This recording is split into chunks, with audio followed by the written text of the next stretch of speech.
Podcast Bichos Tagarelas. Com Fábio Marçal e Ricardo Weg e gente convidada. Está no ar mais um Bichos Tagarelas. Quinta-feira, dia 23 de maio de 2024. Castração química a reincidentes de crime sexual avança no Senado. Rio Grande do Sul vive risco da onda de violência e confronto de facções após enchentes. Notinhas das araras, destaques internacionais, Rádio ONU, o nosso correspondente nos Estados Unidos, Carlos Kaminski, e o comentário de Renato Rossi, nosso especialista na indústria automobilística. Bem, vamos começar a trabalhar. E a Comissão de Constituição e Justiça do Senado Federal aprovou o projeto de lei que prevê a castração química voluntária para quem for condenado mais de uma vez por crimes sexuais como estupro. O placar de votação ficou em 17-3 pela aprovação da proposta. O texto tramita em regime terminativo, desse modo, caso nenhum senador apresente recurso para levar o projeto para votação no plenário do Senado, em 5 dias após a aprovação, ele vai direto para a Câmara dos Deputados. O projeto de autoria do senador Stevenson Valentim, do Podemos do Rio Grande do Sul, prevê que o criminoso poderá optar pelo tratamento hormonal para a castração química e assim obter a liberdade condicional. O problema é o cara topar isso, né? Inicialmente o projeto também previa a possibilidade da castração física. Condenados que optassem pela intervenção cirúrgica teriam a pena extinta pela justiça. O texto foi retirado no trecho do texto foi retirado pelo relator, o senador Ângelo Coronel, do PSD da Bahia. O relator defendeu que a iniciativa se mostra meio adequado para que se evite a reincidência em crimes de natureza sexual.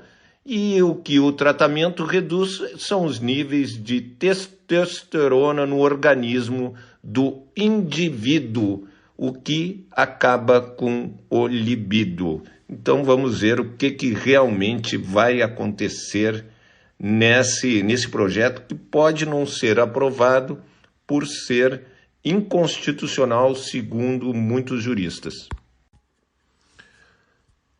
E a crise humanitária causada pelas enchentes do Rio Grande do Sul criou um cenário que pode levar a uma piora na criminalidade, para além dos saques a casas abandonadas, do furto de comida doada às vítimas e dos caos da violência nos abrigos. Segundo especialistas em segurança pública, o risco é de que a violência se agrave a longo prazo. A Secretaria de Segurança Pública do Estado, por outro lado, afirma que está atenta a esse risco e estuda exemplos de impactos de desastres climáticos na segurança pública em todo o mundo.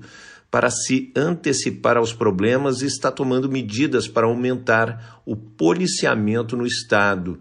O alerta é feito com base em outros desastres climáticos, especialmente a passagem do furacão Katrina pelo sul dos Estados Unidos em 2005. Segundo especialistas, a criminalidade pode aumentar devido ao deslocamento de milhares de pessoas que ficaram sem casa, aos prejuízos incalculáveis à economia, ao aumento do desemprego e à interrupção do acesso à escola.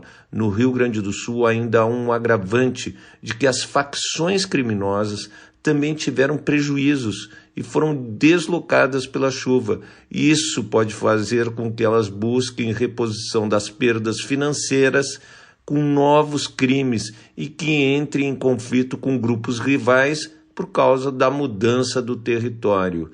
Segundo o professor Rodrigo Azevedo, da PUC do Rio Grande do Sul, membro do Fórum Brasileiro de Segurança Pública, as autoridades já apontaram que ao menos alguns dos saques a residências abandonadas durante as enchentes foram coordenadas pela principal facção criminosa do Estado, chamada de Os Manos. Segundo a Secretaria de Segurança Pública gaúcha, a polícia aumentou o patrulhamento em barcos após os primeiros relatos de furto e o número de casos caiu em seguida. O Rio Grande do Sul vivia uma tendência de queda na quantidade de mortes violentas e de crimes contra o patrimônio desde 2018. Houve uma quebra dessa tendência em 2022, quando o aumento dos homicídios dolosos, mas esses casos voltaram a cair no ano seguinte e no primeiro trimestre de 2024. A piora da violência em 2022 estava ligada à disputa de facções, segundo os especialistas. E vamos às notinhas das araras, a sua agenda do Brasil. O presidente Lula recebe o presidente do Benin, Patrice Talon, no Palácio do Planalto. Rio Grande do Sul, senadores vão ao estado avaliar as consequências das enchentes. Imposto de renda, Receita Federal abre consulta ao maior lote de restituição da história. Irã, corpo do presidente Ebrahim Raisi é enterrado.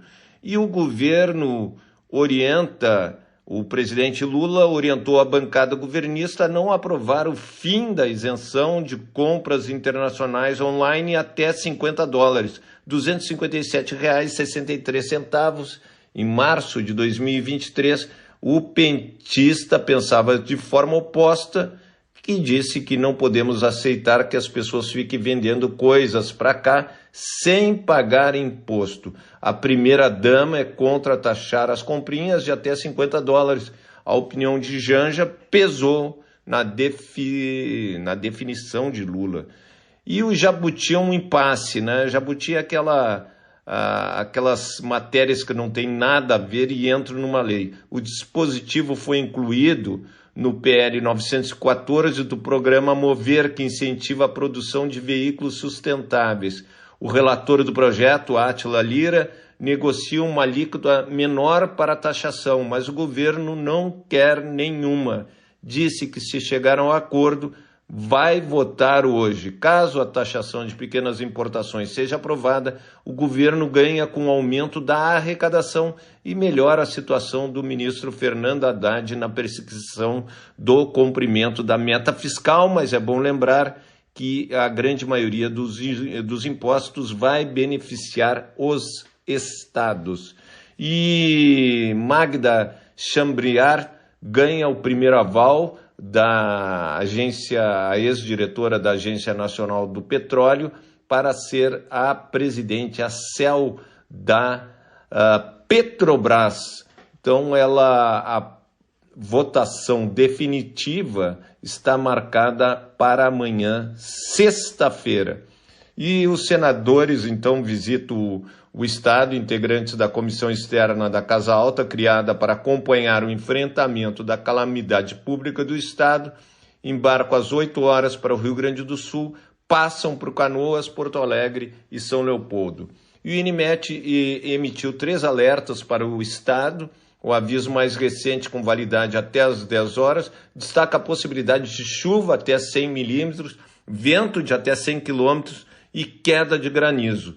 E a Petrobras vai enviar 25 bombas de drenagem para acelerar o escoamento da água de cidades onde os alagamentos persistem. A solicitação foi feita pelo Ministério de Minas e Energia. O presidente Lula sanciona o texto que reduz a quantidade de empresas beneficiadas no programa emergencial de retomada do setor de eventos de 44 para 30. A renúncia fiscal terá um teto de 15 bilhões de reais até 2026. E em 2024 o programa será preservado em sua totalidade. De 2025 a 2026 haverá redução do imposto de renda e da contribuição social do lucro líquido só para empresas com lucro real. O programa determina a redução a 0% dos seguintes produtos: PIS/PASEP, COFINS, CSLL e Imposto de Renda da Pessoa Jurídica. Aí eu te digo uma coisa, é sacanagem em relação à população brasileira. Porque daí fica aqui, você que paga imposto no seu olerite, você que é funcionário público, você que é da iniciativa privada, paga o imposto, você vai pagar mais para sustentar aqui o setor de eventos que vai ser beneficiado, então, com essa praticamente isenção de impostos para o setor. Eu não acho justo de forma nenhuma. E o ministro da Agricultura, o ministro Fávaro, afirmou que o Brasil não vai chorar o leite derramado se o acordo de livre comércio entre o Mercosul e a União Europeia não for concluído. Disse que Lula orientou para insistir na negociação, mas que o país não será refém dos europeus.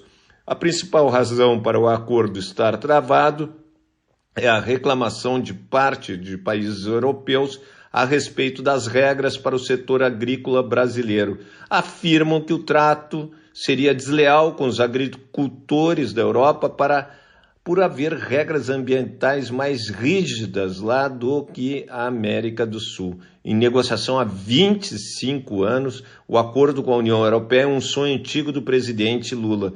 O petista quer concluir as negociações durante o terceiro mandato, mas Espanha, Alemanha e França são opositores à iniciativa. E a Receita Federal abre hoje a consulta ao primeiro lote de restituição do imposto de renda. Ao todo são mais de 5.562.000 cidadãos que serão contemplados. Junto receberão 9 bilhões e 500 milhões de reais. Por causa das chuvas no estado do Rio Grande do Sul, todos os pagadores de impostos gaúchos foram incluídos na lista de prioridade. Então, vamos ver o que vai acontecer aí para o nosso querido Rio Grande do Sul. E vamos aos destaques internacionais na imprensa. A New York Times, integrante do governo Trump, se reúne com líderes árabes e da comunidade muçulmana nos Estados Unidos. Olhem lá. Washington Post, China inicia exercícios militares em torno de Taiwan como uma punição ao novo presidente, que é separatista, que significa que não quer ficar com a China. Taiwan, teoricamente, na prática, né, seria da China. Wall Street Journal, negócios da Nvidia crescem, mas recente concorrência pode ser problema. Clarim, em ato lotado, Milei canta da aula e mais uma vez condena o maldito socialismo. E o País, investimentos de 15 bilhões de euros da Amazon na Espanha é recorde para uma multinacional estrangeira. Le Monde, na Nova Caledônia, Macron fala em movimento de insurreição absolutamente sem precedentes. The Guardian, Sunak faz aposta surpreendente ao convocar eleições gerais. Esse é o primeiro-ministro inglês. Financial Times, União Europeia pretende impedir importações russas de carros de luxo ocidentais através da Bielorrússia. Esses são os destaques internacionais. E chegou o momento da nossa parceira nos Estados Unidos, a Rádio ONU. Vamos aos destaques.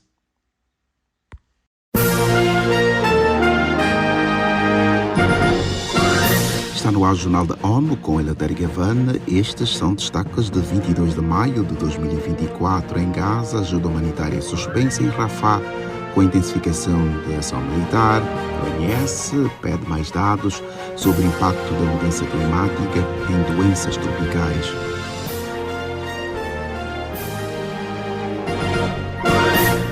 A distribuição de alimentos foi suspensa em Rafah, sul de Gaza, com a intensificação da operação militar de Israel na região.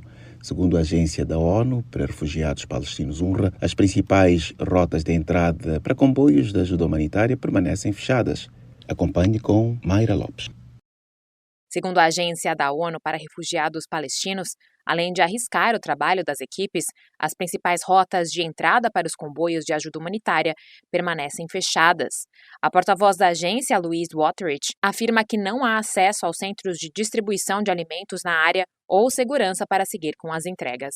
Ela explicou à ONU News que a situação na região vem se deteriorando desde que as ordens iniciais de evacuação foram emitidas em 6 de maio. Nesta segunda-feira, o coordenador especial da ONU para o processo de paz no Oriente Médio, Thor Wennesland, expressou sua preocupação durante sessão do Conselho de Segurança com a trajetória do conflito. Da ONU News em Nova York, Mayra Lopes.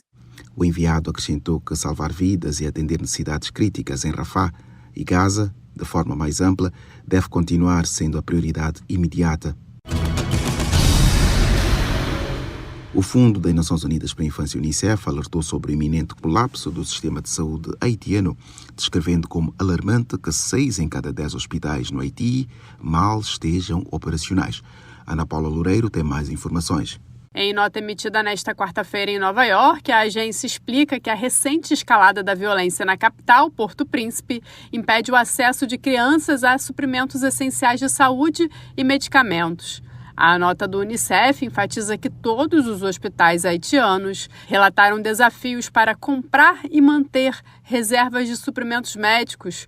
Voos de carga internacionais e domésticos retornaram recentemente, mas a capacidade de entrega é limitada. A prestação de serviços de saúde também é afetada por um processo marcado por um atraso significativo. Da ONU News em Nova York, Ana Paula Loureiro.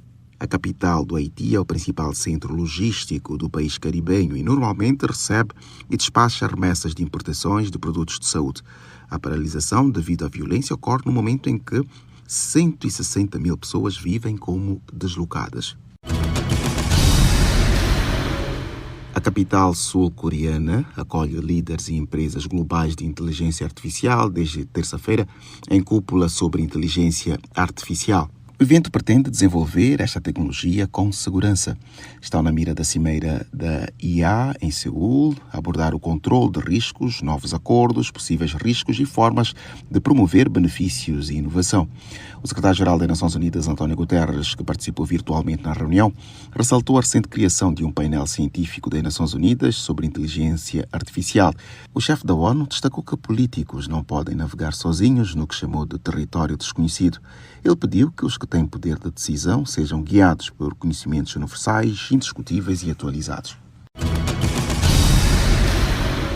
E nesta quarta-feira, a Organização Mundial da Saúde, OMS, revelou que ainda não existe uma compreensão adequada de impactos reais e potenciais que as alterações climáticas induzidas pelos humanos podem ter na incidência de malária e doenças tropicais negligenciadas.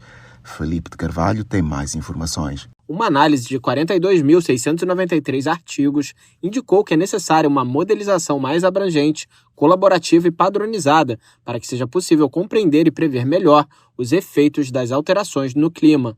De acordo com o diretor do Programa Global de DTN da OMS, Ibrahim Assocefal, que liderou o estudo, é provável que a transmissão da malária se desloque tanto para os polos como para altitudes mais elevadas. Ele citou ainda previsões de que o mosquito vetor responsável pela transmissão da dengue e da chikungunya continue expandindo seu alcance. Da ONU News em Nova York, Felipe de Carvalho. O especialista citou ainda previsões de que o mosquito vetor responsável pela transmissão da dengue e da chikungunya continue expandindo seu alcance. Para ele, esta revisão revela tendências alarmantes e é um apelo à ação urgente.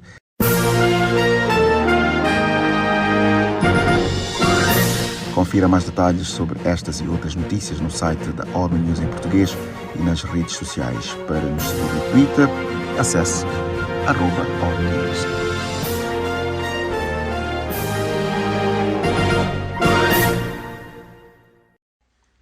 E agora, diretamente de Nova York, Carlos Kaminski. Olá, Ricardo Veg. Olá, Fábio Marçal. Olá, Renato Rossi. Bichos tagarelas. Aqui, Carlos Kaminski, de Nova York. E a União Europeia planeja usar até 3,25 bilhões em lucros de ativos soberanos russos, congelados por sanções devido à guerra da Rússia contra a Ucrânia, para financiar a Ucrânia e seus militares. Segundo o ministro das Relações Exteriores da República Tcheca, Jan Lipavsky, ele disse: a Rússia deve pagar por seus danos de guerra. O Conselho Europeu aprovou o envio de dinheiro para a Ucrânia nesta terça-feira, cerca de 2 meses depois de chegar a um consenso sobre o uso da receita de centenas de bilhões de dólares em ativos imobilizados depois que a Rússia lançou uma guerra em grande escala contra seu vizinho em fevereiro de 2022. A guerra empurrou a Ucrânia para um conflito de altos riscos e uma crise humanitária inédita. O país também enfrenta um esforço de reconstrução de longo prazo extremamente caro. O governo Joe Biden tem incentivado a União Europeia e seus 27 membros a usar o dinheiro dos ativos russos congelados para ajudar a Ucrânia, inclusive enviando os fundos diretamente para a Ucrânia. Mas os oponentes do impulso da União Europeia para redirecionar os ativos russos para a Ucrânia questionaram a legalidade de tal movimento e alertam para estabelecer precedentes que poderiam criar efeitos cascata complicados e possivelmente prejudicar a posição internacional do euro. E se a União Europeia se aproximasse dos ativos, isso levantaria a provável possibilidade de que Moscou pudesse retalhar apropriando-se de participações europeias na Rússia. Ao optar por sugar os lucros em vez de redistribuir os ativos da Rússia, a União Europeia procura evitar a mais espinhosa dessas questões, enquanto ainda oferece uma tábua de salvação para Kiev.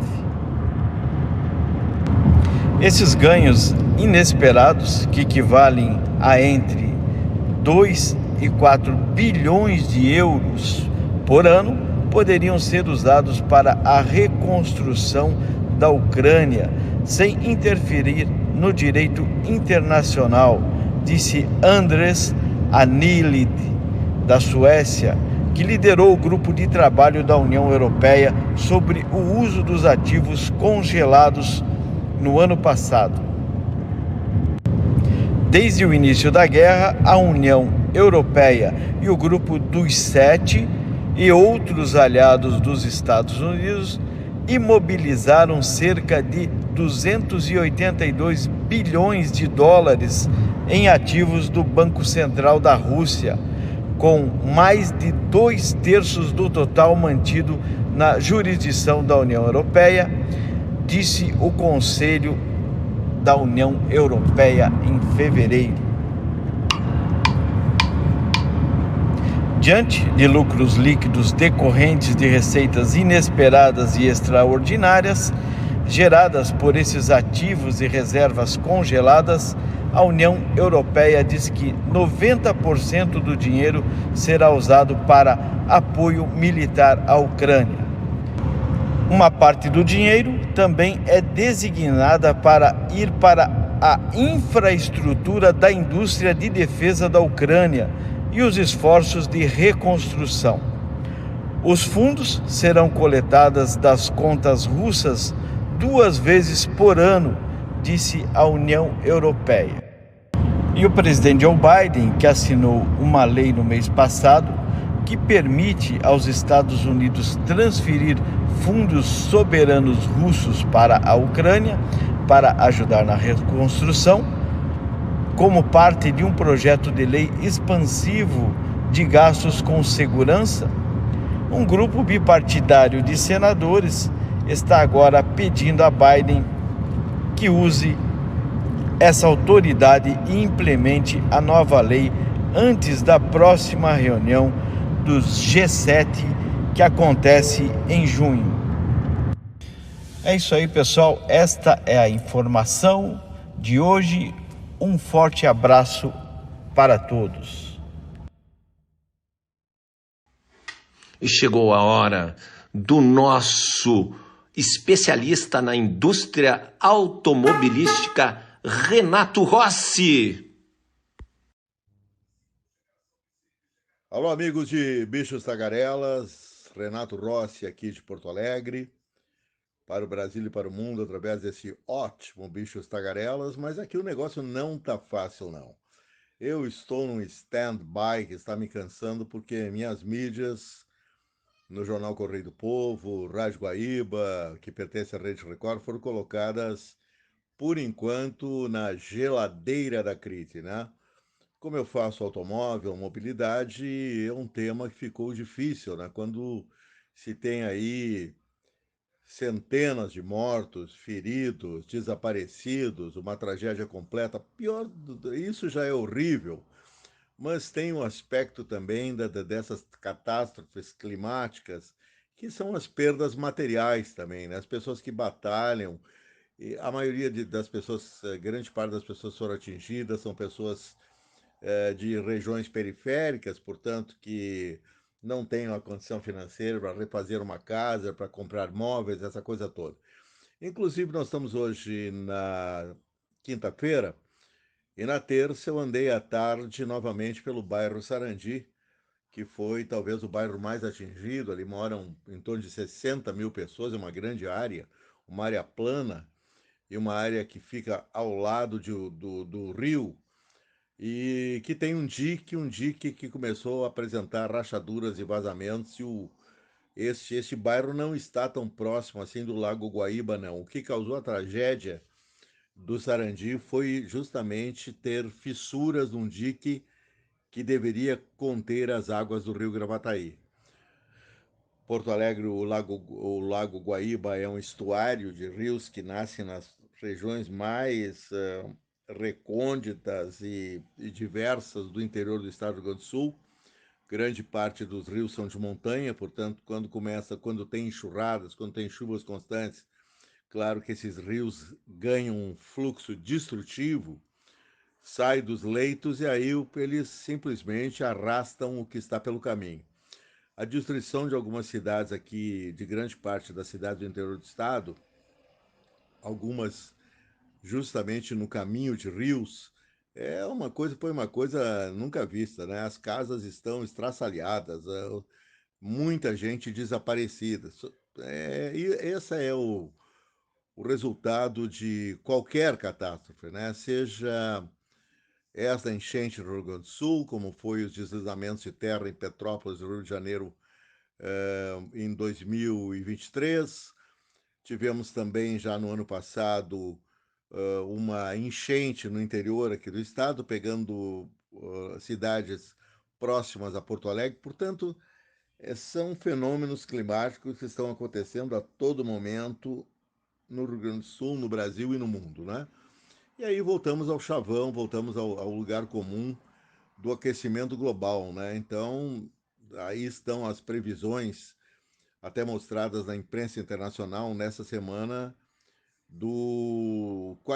qual será o resultado mais catastrófico do aquecimento global, que será justamente a invasão até 2050, continuando esse ritmo assustador de aquecimento da atmosfera terrestre, que já está na Convenção do Clima de Paris em 2015, ficou definido que o mundo não poderia aquecer mais de 1,5 graus centígrados até 2030. Olha, isso aí já foi ultrapassado, né? O mundo está para esquentar aí mais de 3, 4, 5%, 5 graus, não sabe quanto.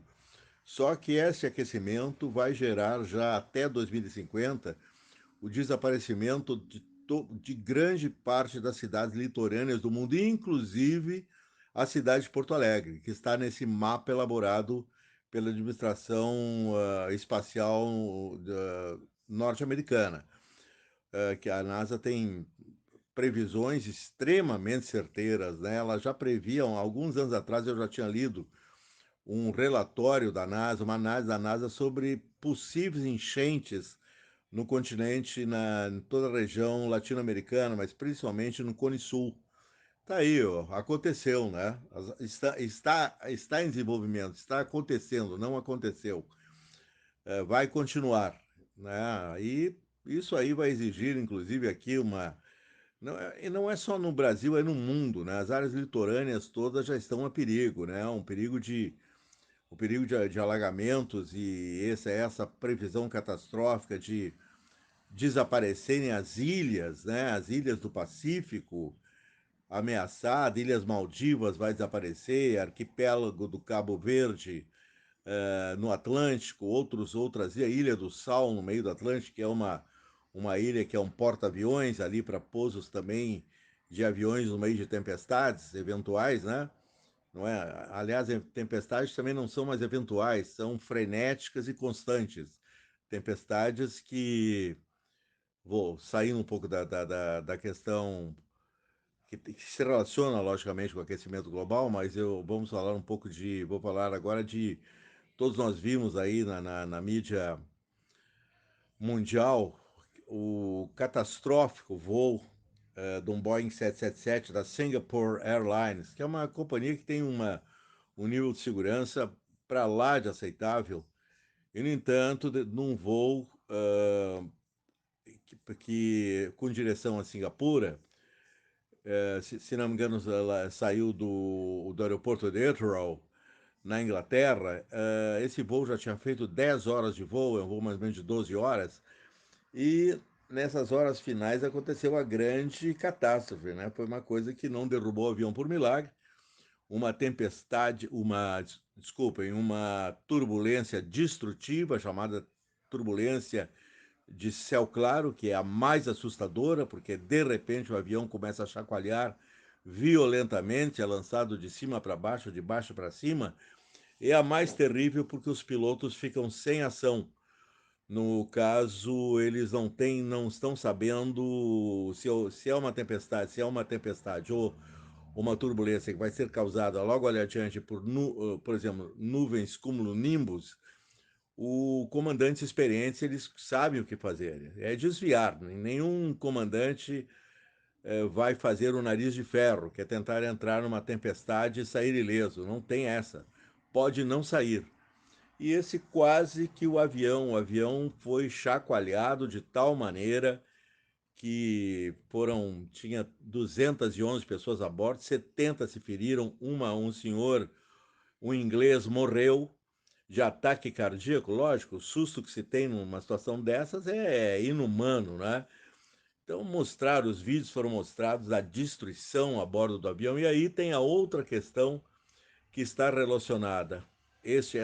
Essa quase catástrofe, porque o avião Boeing 777, que na minha opinião, eu considero o 777 por ter voado muito nesse avião em voos internacionais, de todos que eu viajei, eu considerei sempre esse avião o mais seguro, o mais corajoso, o mais sólido no meio de turbulências fortes, muito mais sólido, na minha opinião, que o Airbus, o Airbus A300, né? Que é um avião altamente tecnológico, mas é um avião que tem uma sensibilidade maior em relação quando ele entra em turbulências. E o 777 quase foi a breca, né, como se dizia antigamente. Quase foi derrubado pela turbulência. E aí eu volto a uma questão que eu já tinha abordado aqui no podcast, que eu já tinha referido à Associação dos Comandantes Norte-Americanos, que já tinham mandado cartas a companhias aéreas para melhorarem as suas áreas de prospecção de tempestades, de prospecção do clima, para que não houvesse surpresas desagradáveis dos aviões entrarem em rotas completamente turbulentas, sabendo que a turbulência está cada vez mais frequente e mais violenta. Essa turbulência desse avião, amigos, eu comecei a viajar em 1974, né? E parei de viajar somente agora, no final de 2017, quando 2018 eu me acidentei e fiquei um ano me recuperar o movimento do braço direito. Mas, então eu passei por todo tipo de circunstância aérea, amigos. Acreditem que foi de tudo. De tempestade ali perto das Bahamas, num avião da American Airlines, que foi assustador, mas nada como está acontecendo agora, porque essas turbulências são resultado do ar muito quente que torna as coisas muito difíceis nas camadas mais altas da atmosfera, de contraste entre o ar mais quente e o ar mais frio, que gera essas correntes, às vezes opostas, de vento violentas e que gera turbulências que estão cada vez mais destrutivas. Inclusive, também os pilotos da rota do Pacífico também estão preocupadíssimos. Então, rotas do Atlântico, rotas do Pacífico, e as pessoas que estão nos aviões estão correndo um perigo cada vez maior. Então, não é fácil, né, o que o aquecimento global está causando ao redor do mundo, né? É de tudo um pouco, né? Agora, essa semana mesmo, tornados mais uma vez destrutivos, tenebrosos nos Estados Unidos da América e que geram medo em toda a população.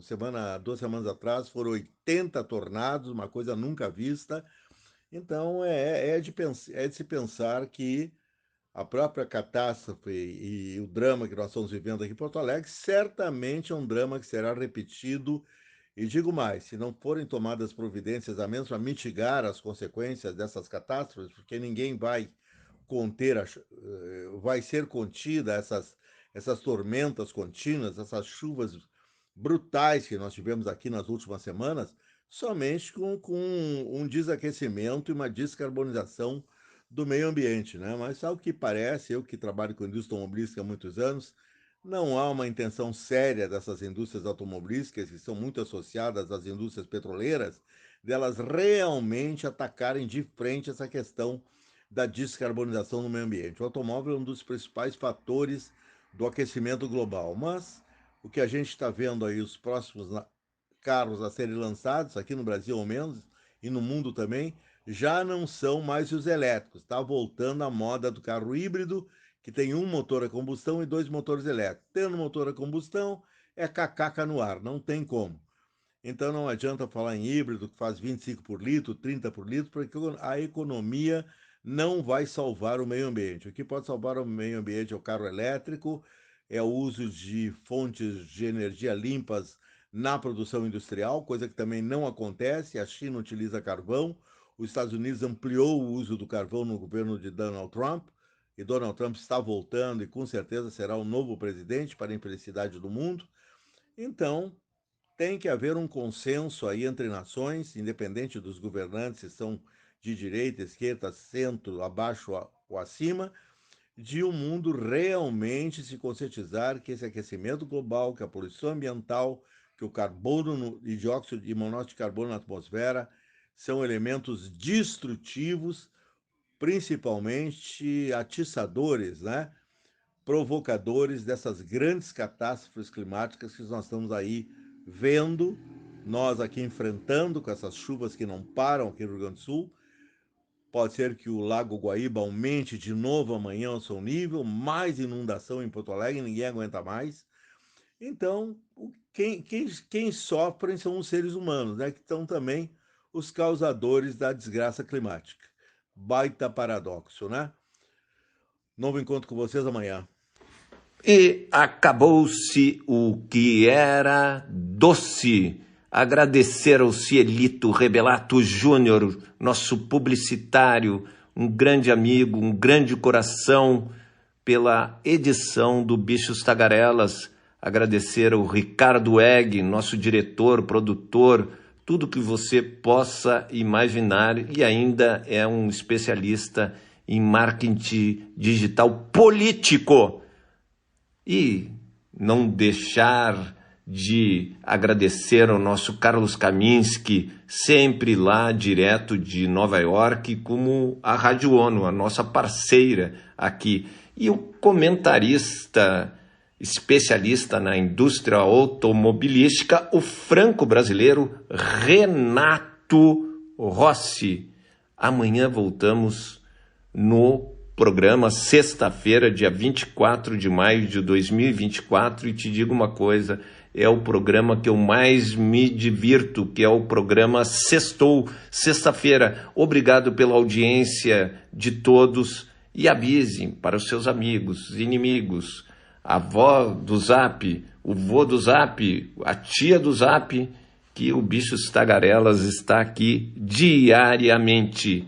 Até amanhã.